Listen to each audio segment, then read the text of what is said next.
Are we post-apocalyptic fans honest with ourselves? Why do we like these games? I don't know, because they give you something cool to look at while you shoot things? Pretty weak. A lot of games do that.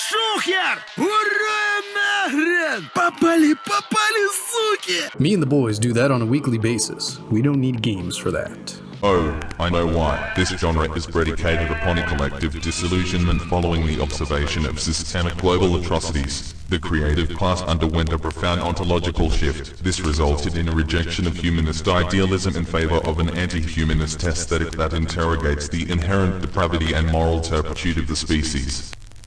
Nah, too many words. I like these games for their soul.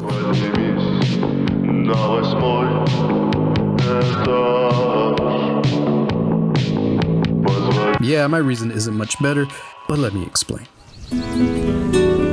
I was philosophizing with the homies one foggy morning to the tune of cherry pie and warm coffee. We were talking about assumptions many people, but especially post-apocalyptic auteurs make about human nature, which essentially boil down to: white man have suit, white man civil, white man lose suit, white man become monkey. This led to conversations on what the hell human nature even is, and whether it's even possible to remove human nature from its context in order to define it. Or maybe human nature is simply reacting to one's context. Yada yada, you get it. A bunch of bros jorking it in the Socratic circle. Anyways, one thing we landed on is that there's things that feel distinctly human that transcends context, like art, morality, comedy, and making a big-ass fire and sitting around it with the boys. And you know, I think there's something to this when it comes to why I love post-apocalyptic media, but especially video games. Stalker is a pretty brutal game if you don't know what you're doing. Yeah, I know it doesn't match the overly pedantic definition of post-apocalyptic, but just hear me out. One of my fondest memories playing Shadow of Chernobyl was pushing deeper into the unknown of D-Zone, thinking I was on the right path to discover the truth that lay within its maw, only to be stopped in my tracks by several 5G towers sending eldritch truths directly into my feeble mind, turning whatever brain matter I had left into a Powerade extra sour grape shocker slurpee. So this put me in a bit of a pickle. I pretty much just beelined it here to see if I could make it to Chernobyl, because I really wanted to see how cool it looked. I was trying to have my Breath of the Wild moment, okay? Turns out, I'm not that guy, pal. Not that guy. The journey back through the blackness of the zone wasn't very promising. I had a handful of bullets, 2 stims, 5 bandages, and a salami chub. Not great, not terrible. So, I did my best following the path I had used to get here in the first place, and somehow ended up in this deserted village. And tracking with my abysmal luck so far, this place would end up being the hive of these Nosferatu-ass freaky mother lickers who can turn invisible. Let's just say, I lost 2 salami chubs that day. Oh my god! Smoke them.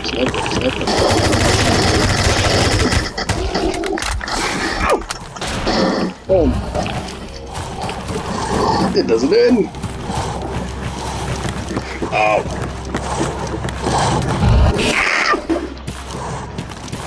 Oh, that's nice. That's very, very comforting.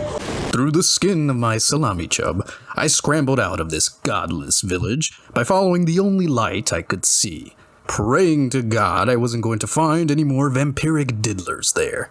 This is what I found.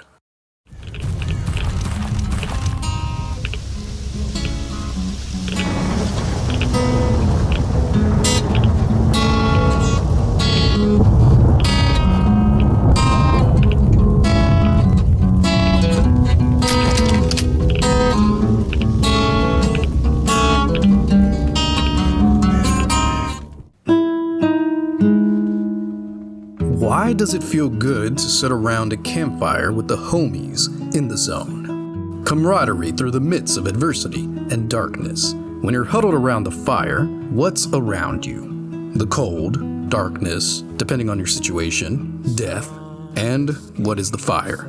Warmth, companionship, safety, hope. Yeah, there may be hundreds of brain-dead stalkers and soldiers out there who didn't heed the warnings of a many Facebook moms, and sure, a whole village may have been ransacked by Nosferatu-ass mutants, but here, we're safe. A chance for calm.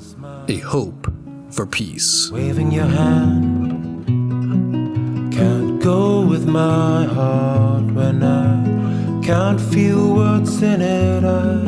And you know, a lot of my favorite games have this same ethos, or as I call it, soul.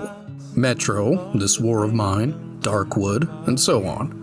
And maybe that has to do with all them being developed by Slavic devs. And as you know, the Slavs, quite renowned for their sunny outlook on life, but it's not just these Eastern European games. Dark Souls 1 shares a through line with this game design philosophy, surviving through a dark, callous, and indifferent world, looking for those sparse moments of solace and peace in between. I don't think it's a mindless choice that many of these games feature bonfires as safe havens.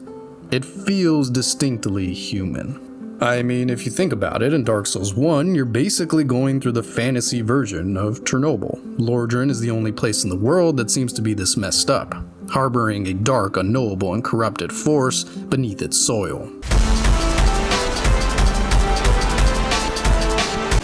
All the other NPCs that come from different lands seem to be doing fine before they get here into the zone. So while some of these games I mentioned aren't the traditional definition of the post-apocalyptic genre, they got the same soul. Do you get what I'm laying down? Contrasting light and dark is the soul of these games, placing you into an indifferent, cold, and dark world, showing you how people react and cope with it. The evil they commit, the darkness they succumb to, the good they muster, the light that manages to shine in the darkness. You can't properly show this contrast if there is no darkness in these games, which I talked about at length in my last video on the subject. When there's no darkness, or the darkness is disingenuous, the art feels cheap and shallow. Post-apocalyptic media asks a question. What is human nature? Are we doomed to be defined by our conflicts, our thirst for power, our sins? Or does the light of humanity shine through this darkness? Is there some type of hope for us, we who wander the wasteland? Where must we go, we who wander the wasteland, in search of our better selves? This quote from the first history man in Fury Road applies to many post-apocalyptic games that I love, but it especially makes me think of the Metro series.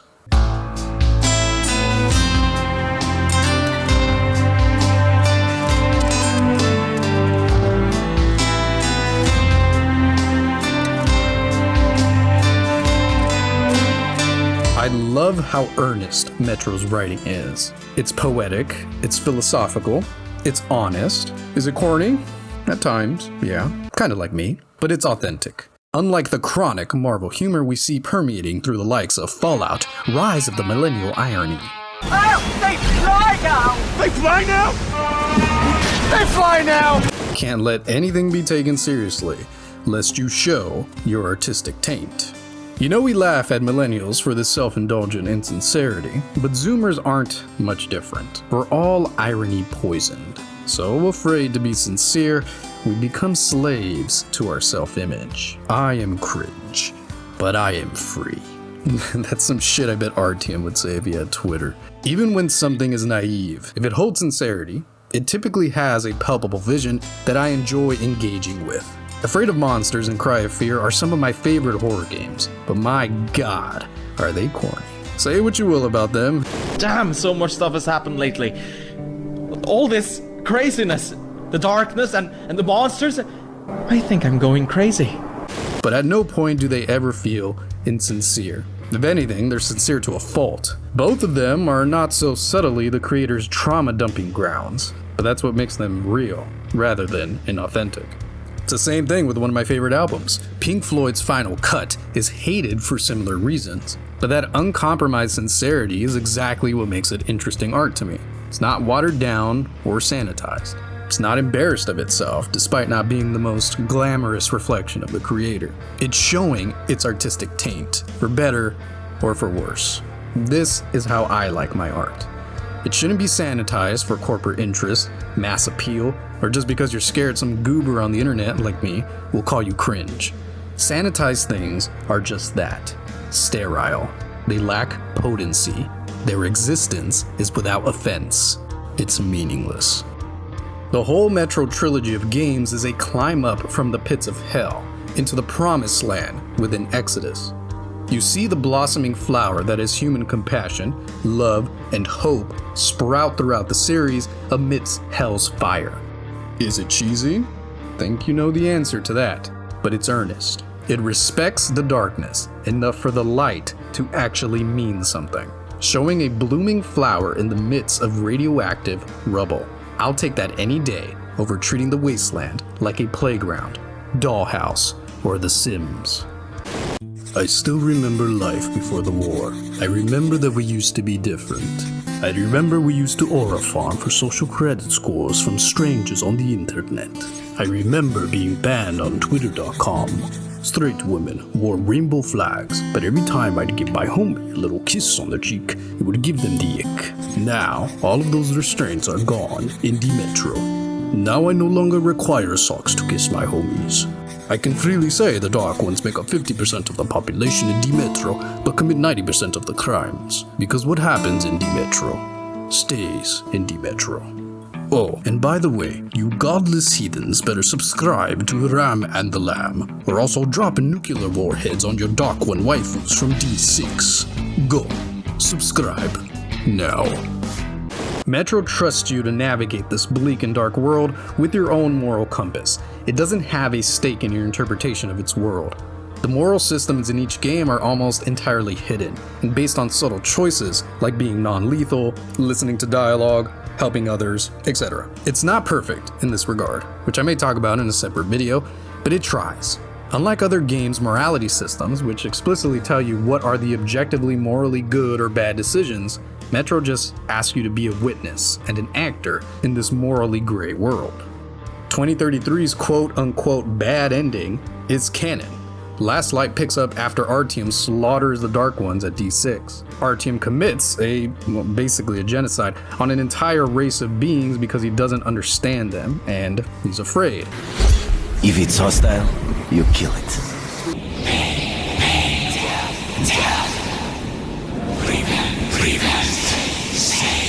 Just like nearly everyone else in the Metro.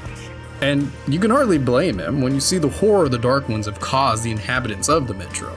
This violence, a product of misunderstanding, mistrust, and fear. Things we see exhibited all throughout Artyom's Odyssey in the Metro. One of my favorite examples of this is in the ghosts of the old world Artyom sees throughout the games.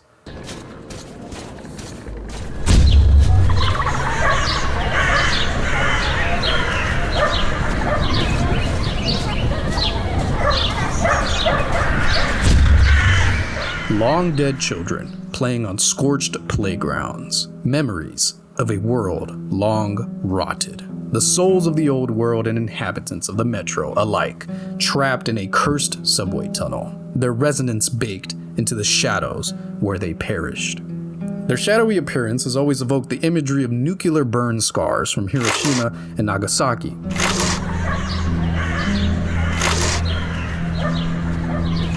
Ghosts of nuclear victims.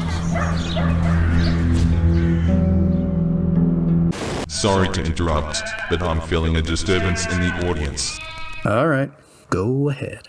LMAO, hilarious to George W. Bush sheep that says nuclear. You do know that Fool said nuclear because he couldn't say nuclear. I lost me after that. A true Metro fan would know how to pronounce George W. Bush sheep.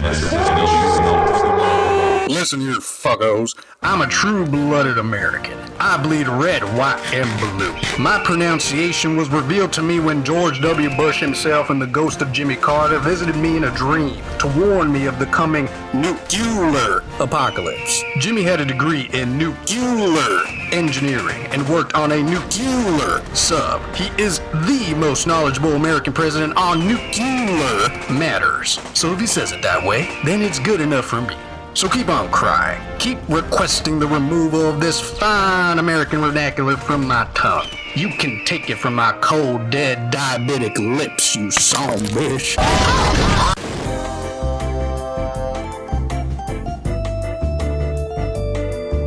When I realized that the Dark Ones were trying to communicate with Artyom in 2033, and after learning that when they try to communicate, they evoke visions in humans, I interpreted these ghosts as attempts from the Dark Ones to communicate their peaceful intentions. Seeing a playground full of playing and laughing children is quite morbid, given the context.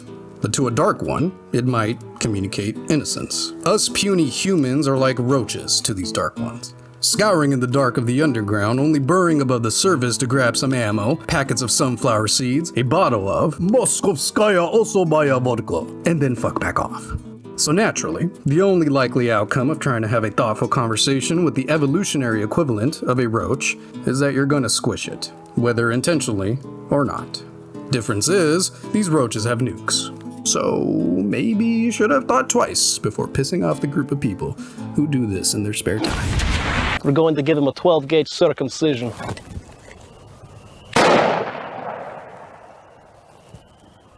I may have taken a little bit more than I intended to off. Artyom interprets these visions nihilistically, as the Dark Ones trying to fry his brain, pretty much, like they have many times before to others. And to be fair, I also interpreted them in this way the first time I played.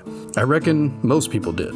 The Metro itself has spoken this truth to you, through what you've seen and what you've heard. This reality, both shaped by rumor and myth as well as observation, evokes a spirit of fear in Artyom, the inhabitants of the Metro, and yourself, the player. Even when you don't see them, the Dark Ones are there. Fear. That's their weapon. That's what made the Nosalises run through the tunnels like rats. The Dark Ones are not simple mutants. They're Homo Novus, the next step in evolution. You've heard about survival of the fittest? Guess what? We lost. What's happened to you, Alex? You can go like lambs to the slaughter. I'll hang on to whatever life I got with teeth and claws. And I'll take more than a few of your Homo Novus with me to hell. You think you're some old movie cowboy? Have a look, Hunter. 10 soldiers trained in combat. Their bodies broken, their minds gone. Rumor and myth are such powerful forms of storytelling in Metro. Fallout 1 and 2 also utilize myth to great effect with the introduction of the Death Claws. The Metro has so many interesting events happening throughout, mysterious, puzzling, and often horrifying. Hearing the events through the lens of bystanders, survivors, and victims gives you a window into the horror of this world without letting you explicitly see it. Whispers of a figure scampering in the shadows. An entire station massacred without any bullets shed. Spottings of dark figures like shadows in the darkness, getting closer and closer to your station. They know we are here. Come closer to the tubes and listen. Just don't stay for too long. Some say it's the voice of the tunnels. Others consider it to be a form of psychic influence. It's an efficient type of horror, honestly. Playing on your imagination and morbid curiosity of the unknown. I mean, just look at this family photo here. Pretty innocuous. Kind of endearing, even. But if you know the story behind this picture, it's no longer just a plain old family keepsake. The picture grows eyes when you know the backstory, and it stares at you. Even now, I'm sure those of you who are unfamiliar with this picture are probably already crafting up stories in your imagination for why this picture is more than it seems. But then, you look closer and gain a clearer picture.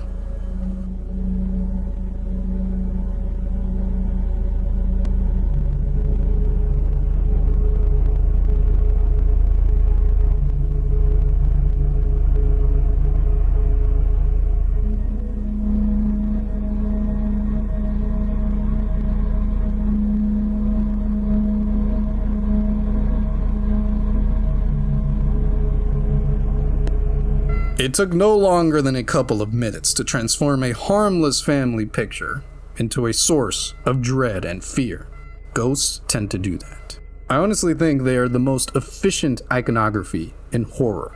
It doesn't take a single word, just an image of someone who should be dead, but is present before you in this uncanny form of their prior self. It communicates more than words ever could. Post-apocalyptic games have an obsession with the ghosts of the old world that I love dearly. Metro does this, Fallout does this, even Dark Souls does this. It's such a great concept and honestly one of my favorites to explore. Metro and Fallout do it pretty similarly with the music and ghostly apparitions. The ghosts of the old world in Fallout and Metro are, generally speaking, treated with a form of longing reverence. The older music in each game often acts as a eulogy to the old world. Whenever these games evoke the old world, it's like the same feeling as visiting a grandparent's grave who was an esteemed war hero with a borderline mythical status and legacy, who may have also committed several war crimes, but mom gets upset when you bring that up. Oh, also sometimes this grandparent just decides to scare the shit out of you for no reason.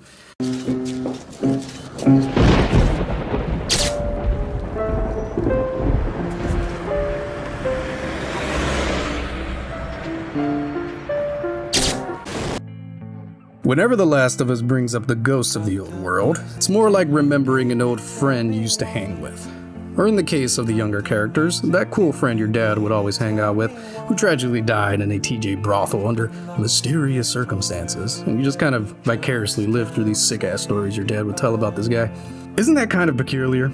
The old world in The Last of Us is never really treated with the same horror or reverence as Metro and Fallout. Something I find funny is that The Last of Us and Metro have parallel timelines. In both games, the apocalypse began in 2013. And in both games, the story begins 20 years later, in 2033. Yet they both treat the memory of their own respective old worlds vastly different. The Last of Us looks at remnants of the old world like arcades, record shops, coffee, as treasured connections to lost normalcy. Dilapidated malls house the creaking remnants of consumer culture, which Allie finds amusing in a, wow, this stuff is really stupid kind of way.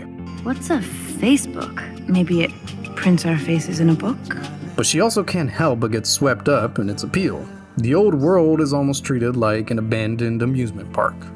Contrast this with Metro's emphasis on the people who used to live there, rather than the old world's commodities, and it becomes clear The Last of Us has a heavier focus on a nostalgia for the old world, which honestly does feel distinctly American. Leave it to us freedom lovers to exclusively long for shopping malls, coffee shops, and Walmart supercenters after the world has gone to shit. I'm sure in the apocalypse there will be many Disney adults warring over who gets to claim Sleeping Beauty's castle, like the Battle of Helm's Deep.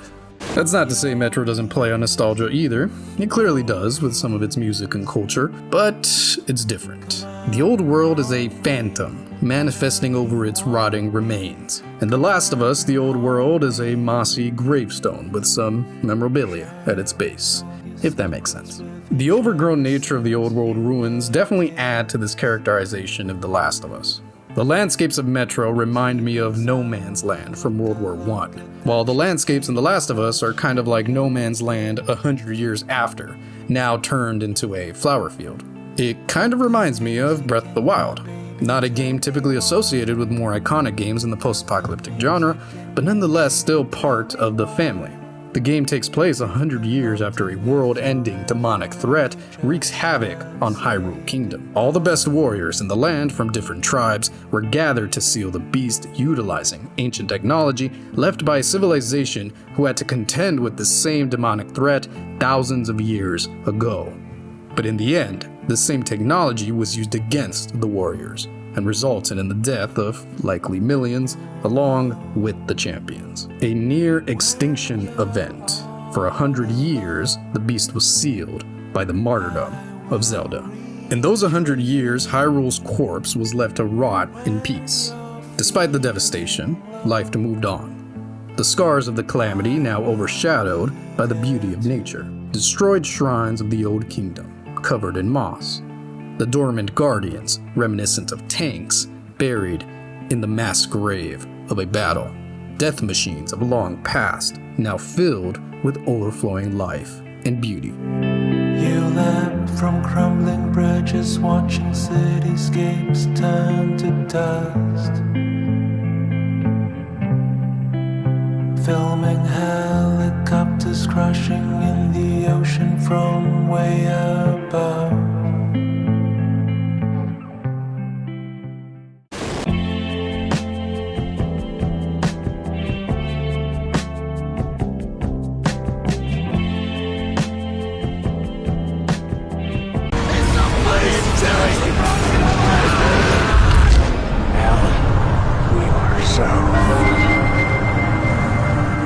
Now, I may be way off with this because, well, quite frankly, I'm not a filthy weeb.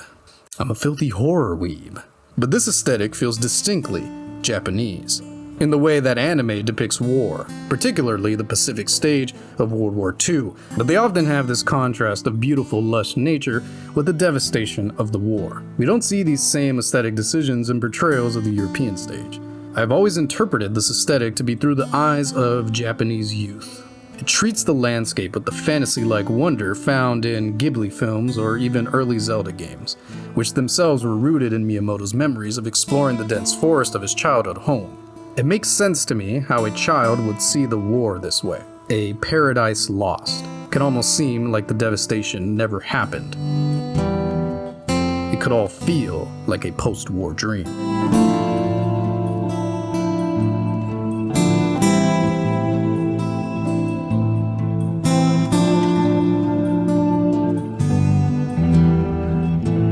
When you think about it, post-apocalyptic media gets much of its imagery and atmosphere from war.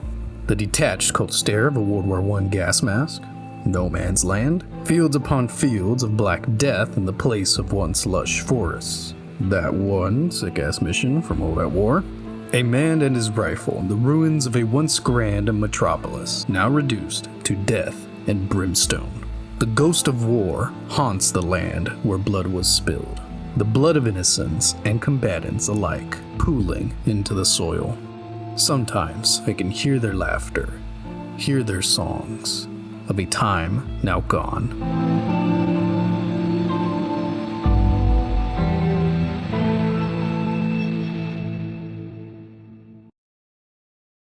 When exploring the ruins of Hyrule, most of your time is accompanied by nature's soundscape and the rattling of Link's armor and equipment. Kind of like Dark Souls. But occasionally, the very minimal soundtrack creeps in, almost like a whisper. Now, if you're unfamiliar with Zelda, this was not a typical approach for the game to take at the time. This franchise was known for bombastic over-the-top soundtracks, and a lot of fans hated this direction they took when the game first came out. But I think they missed the point. When I first played Breath of the Wild, I distinctly remember walking into this sick-looking cathedral, and shortly after entering, hearing this.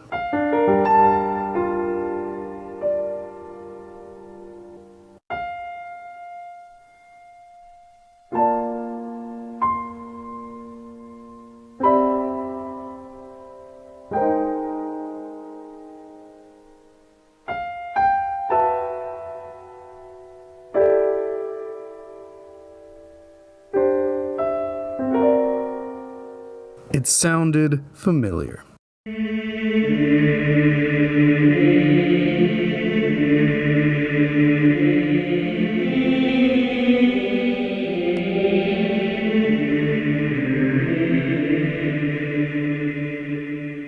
Look, I ain't even that big on Ocarina, man. I didn't grow up with it. I only played it so I could rizz up my girlfriend at the time. But man, this moment hit me. The ghost of the old world manifests through music, just like Fallout and Metro, but the connotation is much more melancholic and delicate here. Ghosts are such interesting symbols. They can make me feel sad, they can make me scared, and sometimes they can do this at the exact same time. I think the through line of this video, and why I love the post-apocalyptic genre, is these moments of humanity found within. Humanity's echo, its horrifying depths of depravity, along with its extended hand towards something better. I think it's why even post-apocalyptic movies that don't feature humans, I'm thinking of the first half of WALL-E, still have humanity or human nature as a central theme.